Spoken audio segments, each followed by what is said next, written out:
सोचिए, अगर हम एक एस्ट्रोफिजिसिस्ट की नज़र से इस पूरे ब्रह्मांड को सुने तो कैसा लगेगा।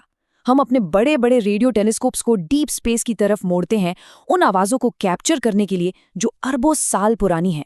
आज के इस एक्सप्लेनर में हम एक बहुत ही खास टॉपिक पर चर्चा करेंगे, कैसे गहरे अंतरिक्ष की फिजिक्स और हमारी अत्यंत प्राचीन ध्वनि आपस में कनेक्ट होती हैं। चलिए सीधे इस टॉपिक में डाइव इन करते हैं। तो सबसे बेसिक सवाल, आखिर ये ब्रह्मांड साउंड कैसा करता है। अक्सर हमें लगता है कि स्पेस का मतलब है एकदम शांत, एक परफेक्ट वैक्यूम।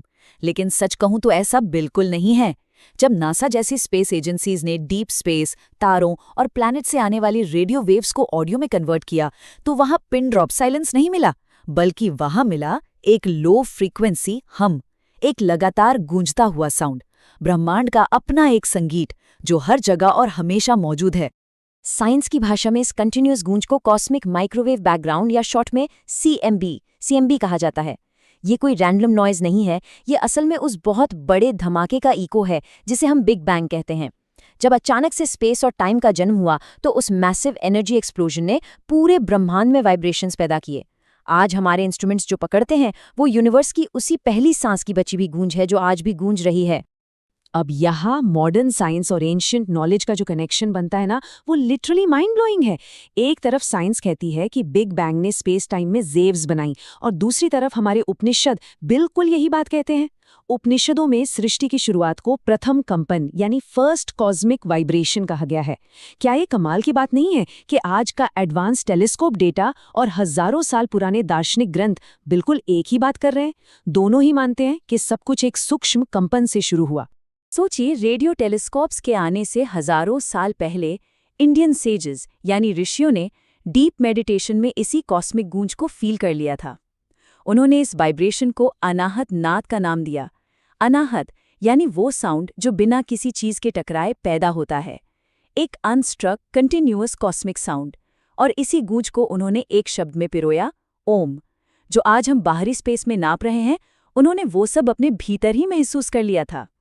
चलिए अब अपने अगले सेक्शन की तरफ चलते हैं, क्वांटम एनर्जी और मैटर, जहां हम समझेंगे कि ये यूनिवर्स असल में वाइब्रेशन का एक डायनामिक फील्ड कैसे है।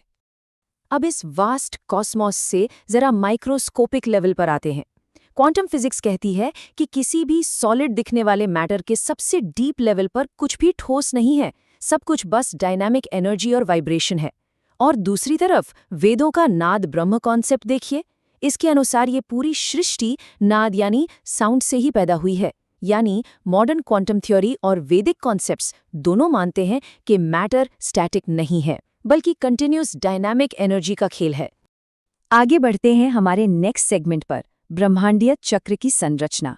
यहाँ हम देखेंगे कि कैसे इन्फिनिटी बस 3 अक्षरों में सिमटी हुई है। हिंदू फिलॉसफी यूनिवर्स को एक स्ट्रेट लाइन की तरह नहीं देखती, बल्कि एक इनफाइनाइट रिपीटिंग लूप की तरह मानती है, क्रिएशन और डिस्ट्रक्शन का साइकिल। और मॉडर्न एस्ट्रोनॉमी भी यही मानती है। ये पूरी खगोलीय प्रक्रिया ओम के 3 बेसिक साउंड्स में परफेक्ट फिट बैठती है। स्टेप 1 यानी उद्भव या सृष्टि, जब एक नेब्यूला से नए तारे का जन्म होता है। स्टेप 2 ऊ यानी विस्तार, बिल्कुल हमारे एक्सपैंड होते हुए यूनिवर्स की तरह। और स्टेप 3 म यानी लय, जब एक तारा सुपरनोवा या ब्लैक होल बनकर डिसॉल्व हो जाता है। ये साउंड यूनिवर्स की पूरी लाइफ साइकिल का एक फॉर्मूला है। चलिए अब फोकस थोड़ा शिफ्ट करते हैं और चलते हैं अगले सेक्शन पर, चेतन अनुनाद का न्यूरोसाइंस यानी ह्यूमन माइंड के अंदर का ब्रह्मांड। अब स्पेस से उतरकर सीधे दिमाग के अंदर झांकते हैं। मांडुक्य उपनिषद में कॉन्शियसनेस को 4 स्टेट्स में बांटा गया है, जागृत, स्वप्न, सुषुप्ति और तुरीय। जब मॉडर्न न्यूरोसाइंटिस्ट्स ने ईईजी मशीनों से ब्रेन वेव्स को स्टडी किया तो उन्होंने पाया कि चैंटिंग और मेडिटेशन सच में हमारी ब्रेन वेव्स को ऑल्टर करते हैं। ओम जैसी ध्वनि के वाइब्रेशन से दिमाग स्ट्रेसफुल बेटा वेव्स से निकलकर रिलैक्स्ड अल्फा और थीटा स्टेट्स में चला जाता है। मतलब एंशिएंट फिलॉसफी और मॉडर्न न्यूरोसाइंस यहाँ एकदम अलाइन होते हैं। और हाँ, ये सिर्फ कोई थ्योरी नहीं है, इसके सॉलिड फिजिकल बेनिफिट्स भी हैं। मॉडर्न मेडिसिन दिखाती है कि ओम चैंटिंग के लॉन्ग वाइब्रेशंस हमारी सांस यानी श्वास के रिदम को सिंक्रोनाइज करते हैं।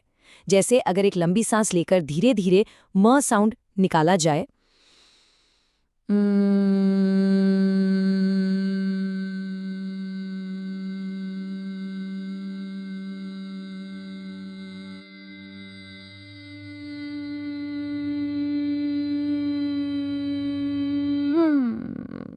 तो इस प्रोसेस से हमारी हार्ट रेट धीमी होती है, साइकोलॉजिकल स्ट्रेस कम होता है और एक परफेक्ट न्यूरोलॉजिकल बैलेंस बनता है। एक तरह से हम अपनी पर्सनल ब्रीदिंग को उस विशाल ब्रह्मांडीय साउंड के पैटर्न के साथ सिंक कर रहे होते हैं। तो इन सब का अल्टीमेट कंक्लूजन क्या निकला? यही कि ओम सिर्फ एक रिलीजियस प्रैक्टिस नहीं है, बल्कि एक बायोलॉजिकल टूल है। ये एक ऐसा ब्रिज है जो हमारे अंदर के स्पेस को, हमारी सेल्स और हमारी चेतना को बाहर के विशाल स्पेस, उन बिलियंस ऑफ गैलेक्सीज और CMB के साथ जोड़ता है। ये ह्यूमन बॉडी को यूनिवर्स की फंडामेंटल रिदम्स के साथ अलाइन करने का एक बहुत ही प्रैक्टिकल तरीका है। इस पूरे कनेक्शन को समराइज करता है उपनिषद का एक बड़ा ही पावरफुल स्टेटमेंट, सर्वम खलविदम ब्रह्म, यानी ये सब कुछ वाकई एक ही कॉस्मिक रियलिटी है। आज के फिजिक्स साइंटिस्ट डार्क मैटर और इनविजिबल एनर्जी के जरिए जिस यूनिफाइड फोर्स को ढूंढने में लगे हैं, हमारी एंशिएंट विजडम उसी एकता की बात हजारों साल पहले कर चुकी है। दोनों बस एक ही सच को अलग अलग नजरियों से देख रहे हैं। अब इस जर्नी के एंड में एक सवाल तो जहन में जरूर आता है, जो सोचने पर मजबूर कर देता है।